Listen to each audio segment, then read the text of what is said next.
का इंट्रोडक्शन। ठीक है, अब रजिस्ट्रेशन होता क्या है? रजिस्ट्रेशन क्या होता है? द एक्ट ऑफ एनरोलिंग, या आप अपने डॉक्यूमेंट को पब्लिक रिकॉर्ड में शामिल कर लो, इसे हम रजिस्ट्रेशन बोलते हैं। ठीक है, अब इसकी जो जरूरत पड़ी वो क्यों पड़ी? पहले ना ये जो एक्ट बना है वो 1908 में बना है। ठीक है, इससे पहले वैसे हम पता है कि शुरू से ही जो ह्यूमन होते हैं वो बहुत सारे ट्रांजैक्शन, काउंटलेस ट्रांजैक्शन में पड़ते हैं। फॉर एग्जांपल मैंने हाउस सेल कर दिया किसी को, तो उससे दूसरे का राइट क्रिएट हो गया, या मैं किसी को गिफ्ट दे रही हूँ, या मैं सेल कर रही हूँ अपना हाउस, या मैं मॉर्गेज कर रही हूँ, या किसी भी वजह से मैं किसी से कॉन्ट्रैक्ट कर रही हूँ या कुछ ऐसा कर रही हूँ जिससे उस बंदे का राइट क्रिएट हो रहा है। तो गवर्नमेंट ने बोला कि भाई कुछ ऐसा ऑफिस होना चाहिए जहाँ पे हम उससे पब्लिक रिकॉर्ड बना सकें। तो गवर्नमेंट को लगा कि एक ऑफिस बनाना बहुत जरूरी है जिसमें वो डॉक्यूमेंट हम रजिस्टर्ड कर सकें, और एक एक्ट भी होना चाहिए जो उस ऑफिस को चलाने के लिए हो कि ये ऑफिस काम कैसे करेगा, और ये ऑफिस में कितने एम्प्लॉयज होंगे, ये सब कुछ करने के लिए हमें एक एक्ट होना जरूरी है। तभी ये एक्ट बना, तभी ये इनैक्ट हुआ, गवर्नमेंट ने इनैक्ट किया रजिस्ट्रेशन एक्ट 1908 में। ठीक है, अब हम रजिस्ट्रेशन जो होता है वो क्या होता है कि हम किसी भी डॉक्यूमेंट को पब्लिक रिकॉर्ड बनाने के लिए फीस देते हैं। लेकिन काफी लोग समझते हैं कि जो रजिस्ट्रेशन है वो और हमारा स्टैम्प ड्यूटी वो दोनों सेम है, लेकिन ऐसा नहीं है, क्योंकि रजिस्ट्रेशन जो होता है वो उस डॉक्यूमेंट को रजिस्टर करने के लिए हम फीस देते हैं। फॉर एग्जाम्पल मैंने किसी से घर लिया, ठीक है, जब तक मैं उसको रजिस्टर नहीं करवाऊंगी तब तक उसकी कोई लीगलाइज नहीं होगा। तो मैं पहले जाऊंगी रजिस्टर ऑफिसर के पास और वो अपना पहले जाके रजिस्टर करवाऊंगी वो डॉक्यूमेंट। अच्छा, एक और चीज, ये जो रजिस्ट्रेशन होती है ना, ये सिर्फ डॉक्यूमेंट्स की होती है।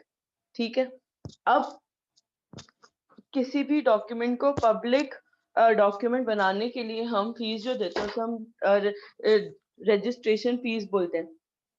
और जो स्टैम्प फीस होता है ना, वो किसी भी किसी जो डॉक्यूमेंट होता है ना उसको रिकॉग्नाइज करने के लिए हम जो फीस देते हैं वो स्टैम्प ड्यूटी होता है। आवाज तो उससे हम स्टैम्प ड्यूटी बोलते हैं। फॉर एग्जाम्पल अगर मैं बाहर से कोई फोन ला रही हूँ तो मैं उसको पहले रिकॉग्नाइज करवाऊंगी पीटीए से, तो वो जो मेरी होगी ना वो मेरी स्टैम्प ड्यूटी होगी। ठीक है, अब उसके बाद जो है वो है हमारा इसका ऑब्जेक्ट क्या था बनाने का। अब इसका ऑब्जेक्ट क्या था कि किसी भी डॉक्यूमेंट को जब तक हम रजिस्टर्ड नहीं करवाते तो उसकी कोई लीगल वैल्यू नहीं होती। दूसरा ये कि उसको प्रॉपर प्रिजर्वेशन करवाने के लिए, मींस अगर मेरा वो डॉक्यूमेंट गुम भी हो जाता है ना तो मैं रजिस्ट्रार ऑफिस से किसी भी वक्त फीस देके निकलवा सकती हूँ। ठीक है, और इससे जो है ना फ्रॉड भी कम होगा। नाउ वी हैव लाइक मेरे पास अब अगर हम इसे क्लासिफाई करें किसी भी डॉक्यूमेंट को, तो वो दो तरीके से होता है। एक वो डॉक्यूमेंट्स होते हैं जो रजिस्ट्रेशन जिनकी कंपलसरी होती है, और एक वो होते हैं जिनकी ऑप्शनल होती है। ठीक है, अब जो कंपलसरी होते हैं ना उनकी आप रजिस्ट्रेशन अगर ना करवाओ तो उनकी कोई वैल्यू नहीं होती। और ऑप्शनल तो आप सबको पता है कि ऑप्शनल का मतलब ही है कि डिपेंड्स, मतलब जो आपकी खुद की विल पे होता है कि आप करवाओ तो ठीक, ना करवाओ तभी भी ठीक। ठीक है, अब कंपलसरी जो डॉक्यूमेंट हैं वो है हमारे सेक्शन 17 में मेंशन ऑफ रजिस्ट्रेशन एक्ट 1908 में। ठीक है, अब इसमें हम पढ़ेंगे कि जो जो डॉक्यूमेंट्स मैं बताऊंगी वो कंपलसरी डॉक्यूमेंट्स हैं, मींस उनका करवाना बहुत ज्यादा जरूरी है। अगर आप नहीं करवाओगे तो उसकी कोई लीगल वैल्यू नहीं होगी। नंबर 1 है इंस्ट्रूमेंट ऑफ गिफ्ट। अगर मैंने किसी को गिफ्ट दिया ना इमूवेबल प्रॉपर्टी का, तो वो मुझे रजिस्टर करवाना बहुत ज्यादा जरूरी है। ठीक है, अब दूसरा ये है कि वो कोई भी नॉन टेस्टिमेंट्री इंस्ट्रूमेंट जो कि गिफ्ट ना हो, उसके अलावा भी जो भी मैं नॉन टेस्टिमेंट्री किसी को, फॉर एग्जांपल मैं सेल कर रही हूँ या मॉर्गेज कर रही हूँ, तो वो होगा हमारा नॉन टेस्टिमेंट्री इंस्ट्रूमेंट, लेकिन उसकी जो वैल्यू हो ना वो 100 से ज्यादा हो। ठीक है, और जो किसी का राइट क्रिएट करे या किसी का राइट कम करे या किसी का राइट खत्म करे, ठीक है, वो जो डॉक्यूमेंट हो ना वो आया प्रेजेंट में आप उसको ट्रांसफर करो या फ्यूचर में, या दूसरा ये कि या वो वेस्टेड इंटरेस्ट क्रिएट करो या कॉन्टिजेंट इंटरेस्ट क्रिएट करो, लेकिन उसकी जो वैल्यू हो ना वो 100 से ज्यादा हो। फॉर एग्जाम्पल मैंने किसी को घर भेजा, वो 50,000 का है फॉर एग्जाम्पल, लेकिन आजकल मिलते नहीं है, फिर भी फॉर एग्जाम्पल, लेकिन हम मैंने उसको ट्रांसफर करना है तो फिर मुझे पहले उसको रजिस्टर करवाना बहुत ज्यादा जरूरी है। और टेस्टिमेंट्रियल तो आप सबको पता है क्या होता है, टेस्टिमेंट्री मीन्स विल वाला जो होता है, और नॉन टेस्टिमेंट्री मीन्स वो जो उसके अलावा होते हैं। ठीक है। अब दूसरा क्या है हमारा इसके अलावा, और ये है कि मैं अगर किसी को रेंट पे अपना घर देती हूँ तो वो एयर टू एयर, अगर मैं एयरली का देती हूँ ना तो फिर मुझे इसकी रजिस्ट्रेशन करवाना जरूरी है, एयर टू एयर मैं इसकी रजिस्ट्रेशन करवाऊंगी। ठीक है। और दूसरा ये है कि कोई भी कोर्ट की डिक्री हो या ऑर्डर हो जो जिसकी वैल्यू 100 से ज्यादा हो ना, तो उससे भी हमें रजिस्टर करवाना बहुत ज्यादा जरूरी है। Thank you so much. अब 18 जो है ना वो आजादी समझाएंगी।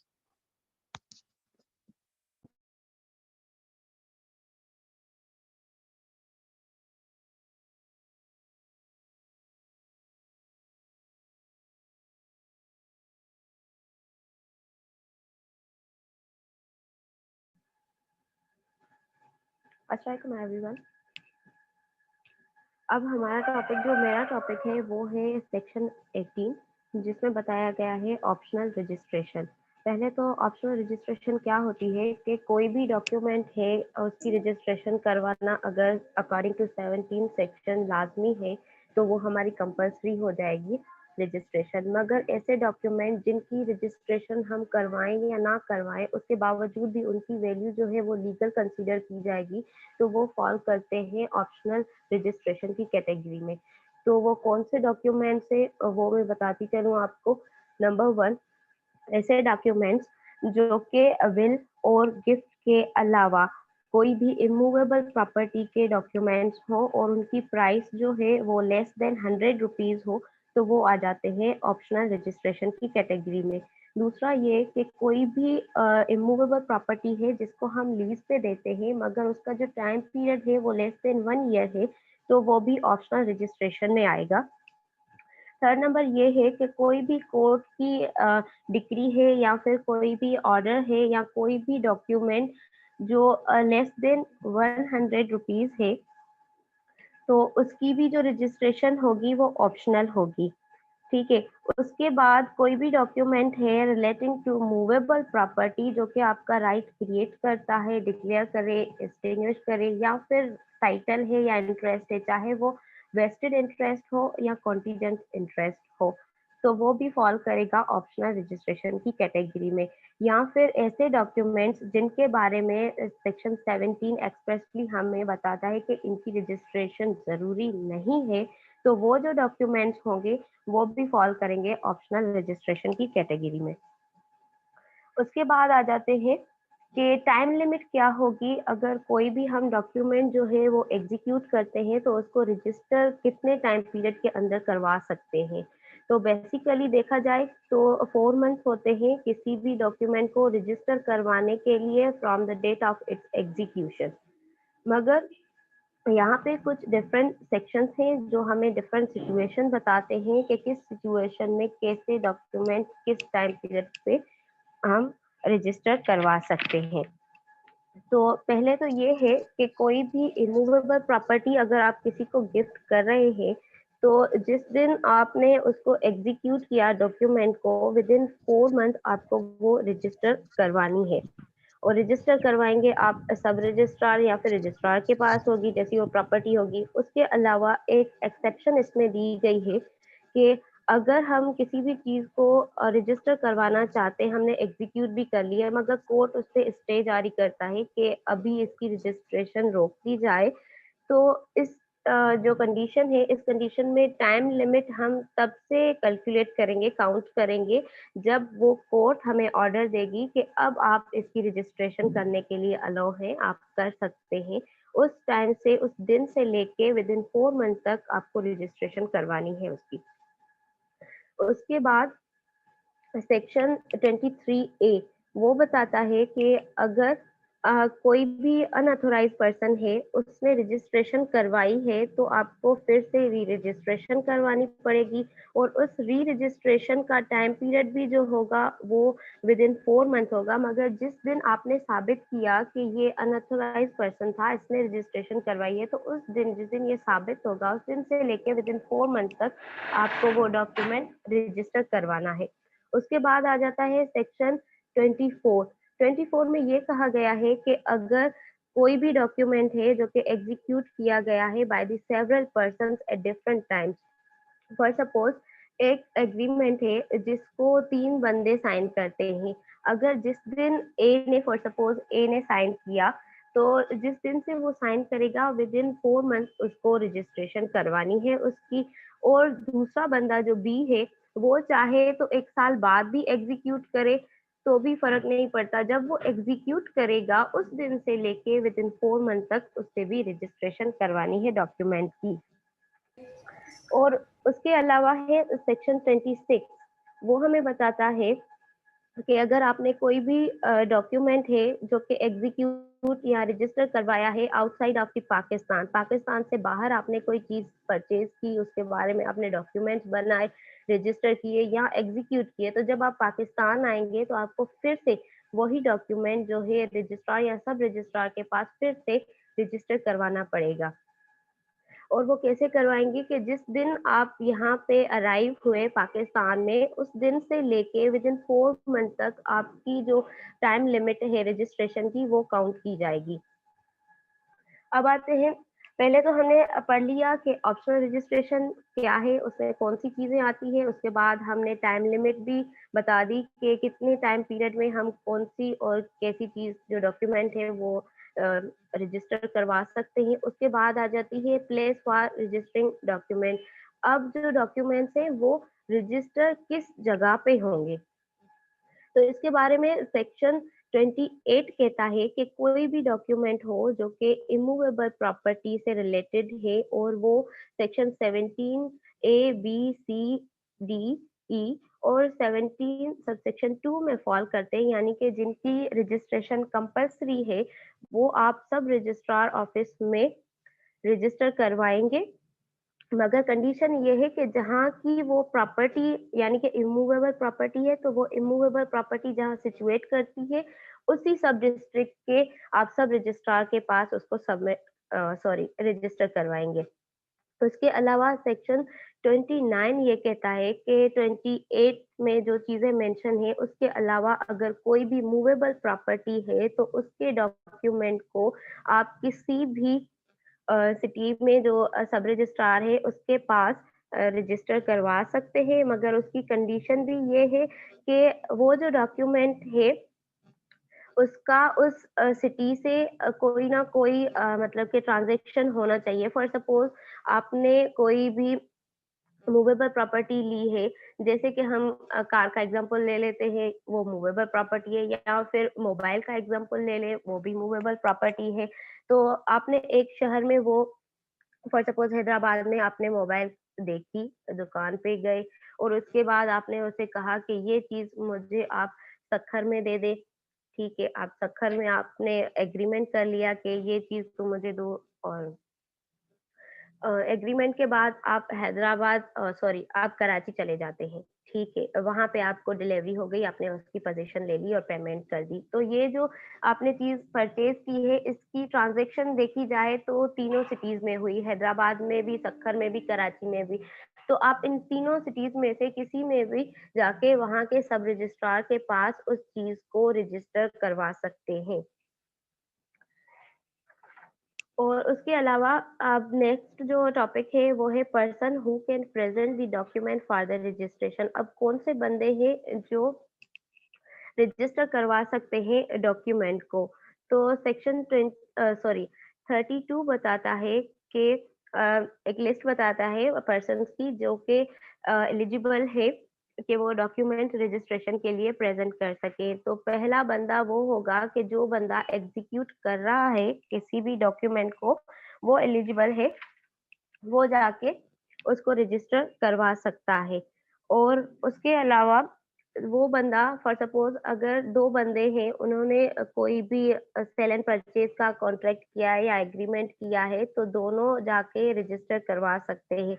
मगर एक कंडीशन और भी आ जाती है कि अगर उन दोनों ने फ़ॉल्सली कोई भी चीज़ या डॉक्यूमेंट फ़ॉर्जली वो फ्रॉड के थ्रू अपने नाम करवाया है, तो जो रियल बंदा है, ओनर है उसका, वो अगर कोर्ट में जाके केस फाइल करे और क्लेम करे कि ये चीज़ मेरी है, इन्होंने फ्रॉड करके मुझसे डॉक्यूमेंट्स लिए हैं या खुद फ़ॉर्जरी करके बनवाए हैं, तो अगर कोर्ट उसके फ़ेवर में, ओनर के फ़ेवर में कोई भी डिक्री पास करती है, तो डिक्री है या ऑर्डर पास करती है, तो वो बंदा भी एलिजिबल है, वो भी जाके अपना डॉक्यूमेंट रजिस्टर करवा सकता है। उसके बाद आ जाता है रजिस्टर्ड एजेंट। कोई भी एजेंट हो जो कि उसी काम के लिए मखसूस हो कि वो जाके रजिस्टर करवा सकता है, वो ऑथोराइज़्ड पर्सन हो, तो वो भी डॉक्यूमेंट को रजिस्ट्रेशन के लिए प्रेज़ेंट कर सकता है। उसके अलावा 33 में बताया गया है स्पेशल पावर ऑफ अटॉर्नी। ये भी एक एजेंट ही है, एक बंदा जो कि ऑथराइज़ होता है किसी भी डॉक्यूमेंट को रजिस्ट्रेशन के लिए प्रेज़ेंट करने के लिए। तो वो बंदा जब रजिस्टर करवाएगा, उसका काम ही ये होता है कि वो रजिस्टर करवाने के लिए जाएगा और जब ये रजिस्टर करवाएगा डॉक्यूमेंट, तो ऐसा समझा जाएगा कि जैसे रियल ओनर या प्रिंसिपल ने ही उसको रजिस्टर करवाया है।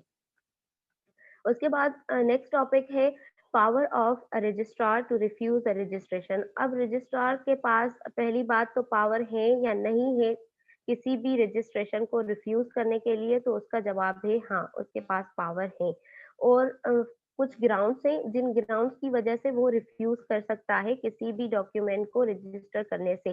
तो वो ग्राउंड कौन से हैं? पहला ये ग्राउंड है कि कोई भी बंदा जो एग्जीक्यूटेंट है उसकी प्रॉपर्टी है ही नहीं, वो रियल ओनर है ही नहीं और वो जाके रजिस्ट्रार से या सब रजिस्ट्रार से कहे कि ये मेरी प्रॉपर्टी है, आप इसको मेरे नाम पे रजिस्टर कर दें, तो वो जो रजिस्ट्रार है वो रिफ्यूज़ करेगा कि नहीं, ऐसा नहीं हो सकता।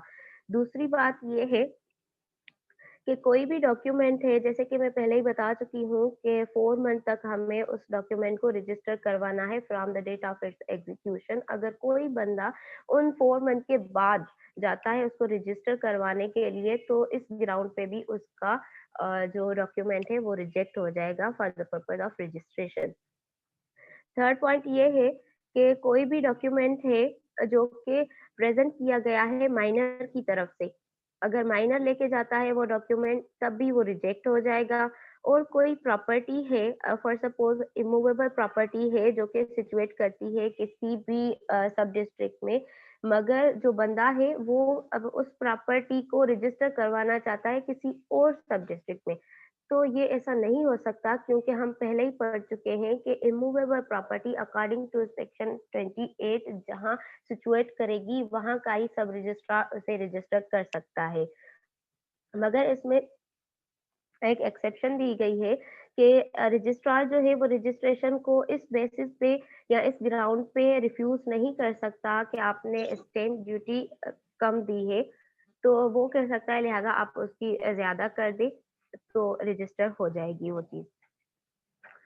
अब आ जाता है लास्ट टॉपिक जो कि है books maintain by registrar. Registrar को कुछ बुक्स जो है मेंटेन करनी पड़ती है जिनमें 5 किस्म की बुक्स हैं जो कि मेंटेन करेगा रजिस्ट्रार। फर्स्ट बुक ये है कि उसमें उसको जो कंपल्सरी डॉक्यूमेंट्स हैं उनका जो रिकॉर्ड होगा वो उस रजिस्टर में होगा।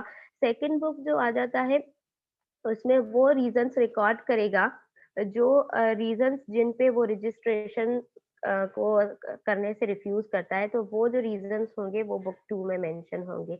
बुक 3 जो है उसमें वो मेंशन करेगा कि कौन-कौन सा बंदा जो है वो एग्ज़ीक्यूट कर सकता है किसी भी चीज़ को, तो उस थर्ड जो बुक होगा उसमें वो चीज़ें मेंशन की होगी, उसको उन चीज़ों को उन बुक में मेंशन करेगा, रिकॉर्ड करेगा, मेंटेन करेगा।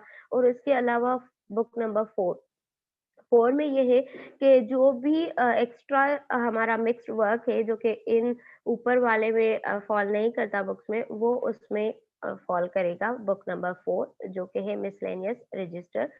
और लास्ट वन जो है वो बुक नंबर 5 है जिसमें होगा डिपॉजिट ऑफ विल्स, यानी कि जो विल हमने जमा करवाई है वो उस बुक में होगी। और हम ये भी जानते हैं कि अगर कोई बंदा फॉर सपोज अपने मरने से पहले पहले तो लिख जाता है कि ये मेरी विल है और उसको जमा करवाता है, और विल हमेशा जमा होती है रजिस्ट्रार के पास। तो पहली बात तो वो रजिस्ट्रार के पास जमा करवाएगा तो ये बुक नंबर 5 में आ जाएगा, मगर वो बंदा जो विल है वो अपने मरने से पहले रजिस्ट्रार से वापस भी ले सकता है। तो ये जो चीज़ें होंगी ये मेंशन होंगी बुक नंबर 5 में, जो कि मेंटेन किया जाएगा रजिस्ट्रार की तरफ से, वो मेंटेन करेगा इसको। Thank you. और फर्दर जो टॉपिक है ऑप्शनल सॉरी ऑप्शनल विल का, कि विल ऑप्शनल है या नहीं है, वो कायनात डिस्कस करेगी। कायनात, you may continue.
Assalamu alaikum.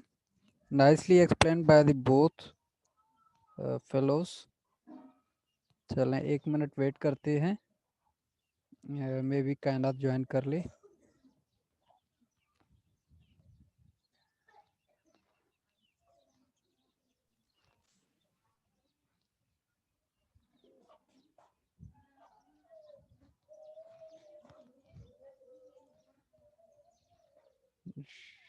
Network issue है। चले, किसी का कोई क्वेश्चन है इन दोनों स्टूडेंट से जिन्होंने प्रेजेंट किया तो वो इनसे पूछ लें, तब तक कायनात आ जाए। You can turn on your mics now, अगर किसी को कोई क्वेश्चन हो तो।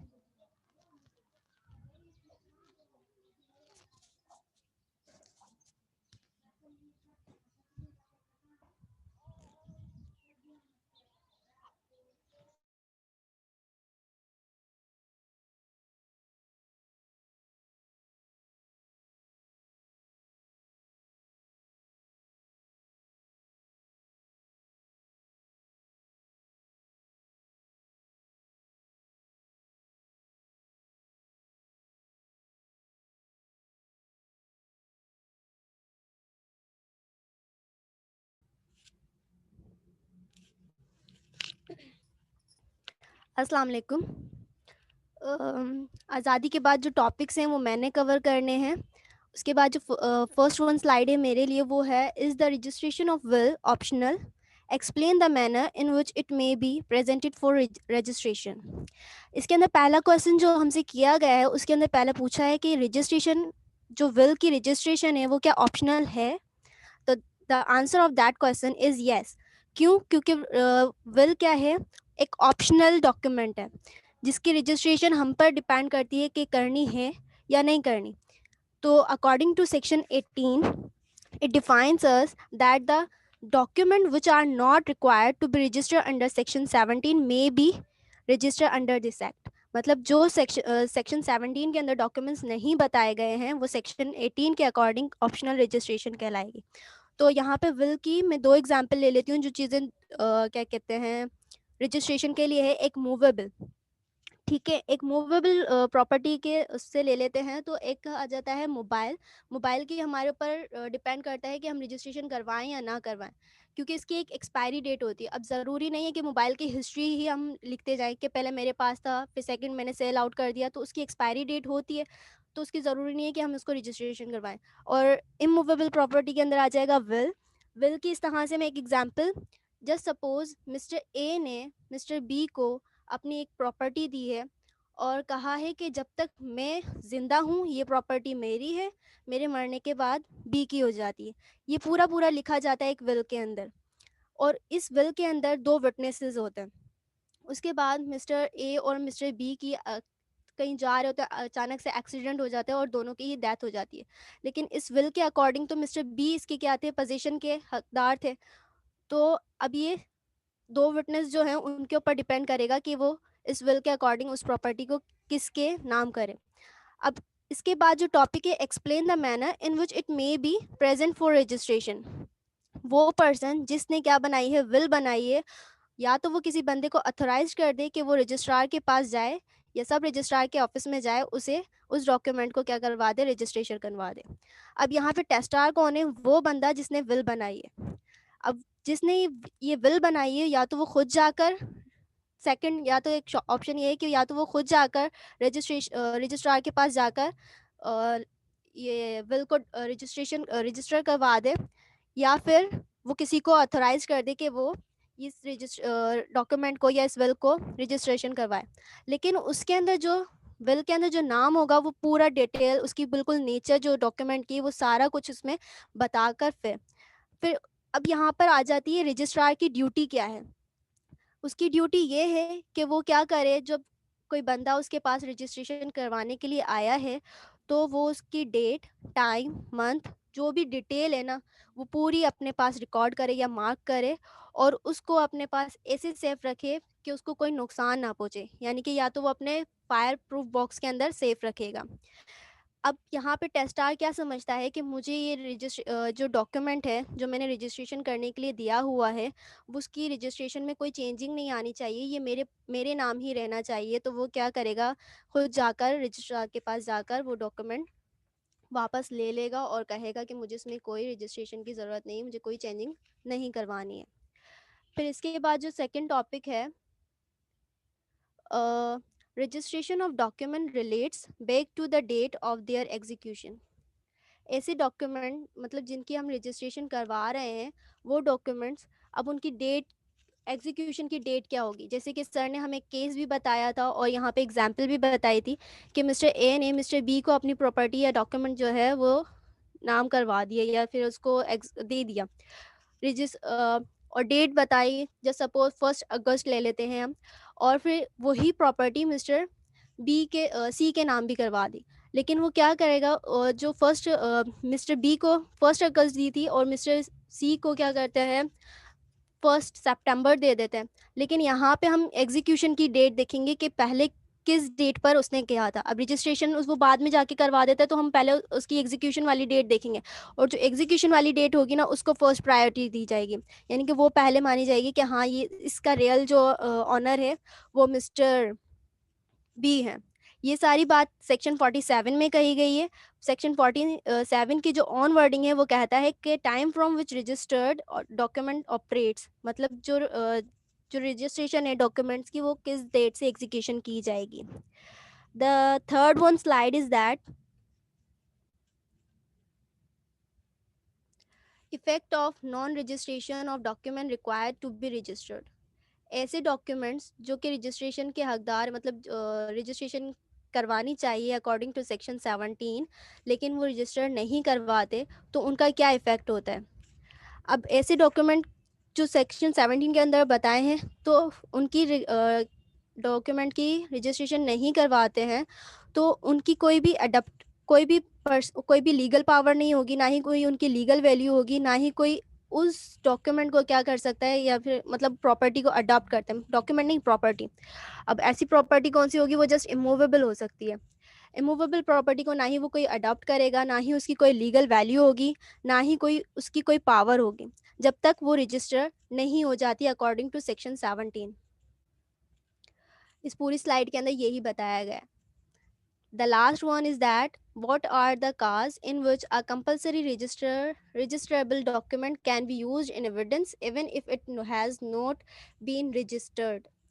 अब ऐसे डॉक्यूमेंट जो कि कंपलसरी रजिस्टर होने हैं डॉक्यूमेंट, और उनकी रजिस्ट्रेशन नहीं होती है तो उनका क्या कास होता है कि क्या किस तरह से उनको एविडेंस के तौर पर यूज़ किया जाता है। A compulsory registrable document can be used in evidence even if it has not been registered in following cases. अब ये जो 3 तरह के केसेस बताए गए इसमें अगर जो डॉक्यूमेंट्स हैं रजिस्टर्ड नहीं करवाते जो कि सेक्शन 17 के अंदर बताए गए हैं, तो उनको हम एविडेंस के लिए किस तरह से यूज़ करेंगे। अब ये जो केस है पूरा हम लोगों का रिलेट करता है सेक्शन 49 से। सेक्शन 49 कहता है कि operate to create declare sign limit और execution method compromise related to the property. मतलब एक पार्टी है वो क्या कर देता है, मतलब एक पार्टी है वो उसकी जो प्रॉपर्टी है वो रजिस्टर्ड भी नहीं है, लेकिन जो अदर पार्टी है वो उसको कह देता है कि हाँ ये जो प्रॉपर्टी है तुम ले लेना मुझसे, ठीक है। लेकिन जब वो मिस्टर बी जो हैं जाकर केस कर देते हैं, वो खुद ही अपने आप के साथ क्या कर रहा है, कॉम्प्रोमाइज़ कर रहा है। हाँ मैं बता दूँ, मैं तुम इस प्रॉपर्टी के हकदार हो, ले लेना भले, लेकिन वो फिर भी क्या कर देते हैं, सूट कर देते हैं और उसके खिलाफ डिग्री ले लेते हैं। तो यहाँ पे क्या आ जाएगा, कॉम्प्रोमाइज़ रिलेट कर मतलब वो अपने साथ उस प्रॉपर्टी के साथ कॉम्प्रोमाइज़ कर रहा है कि जो कि रजिस्ट्रेशन भी नहीं है। हमें पता है कि वो प्रॉपर्टी रजिस्ट्रेशन नहीं हुई हुई उसकी, तो फिर भी वो उस बंदे के पास ना थोड़ा उस बंदे के पास जाकर वो अपनी पूरी जो गलती है वो मान लेता है, ठीक है। अब इसके अंदर सेकंड पॉइंट है the combined effect of section 53A of the transfer of property act.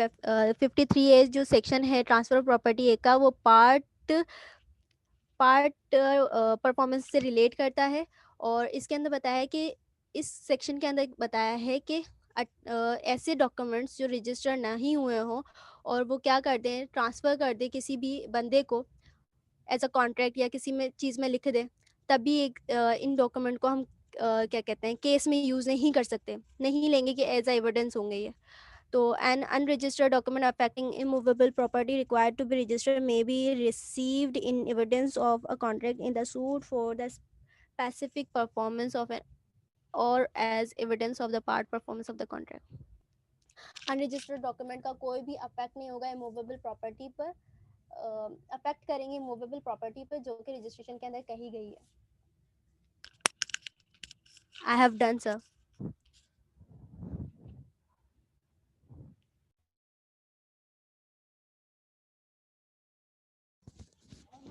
अच्छा, किसी को कोई भी क्वेश्चन हो तो ये तीनों अवेलेबल है, आप उनसे मुखातिब होके उनसे क्वेश्चन कर लें।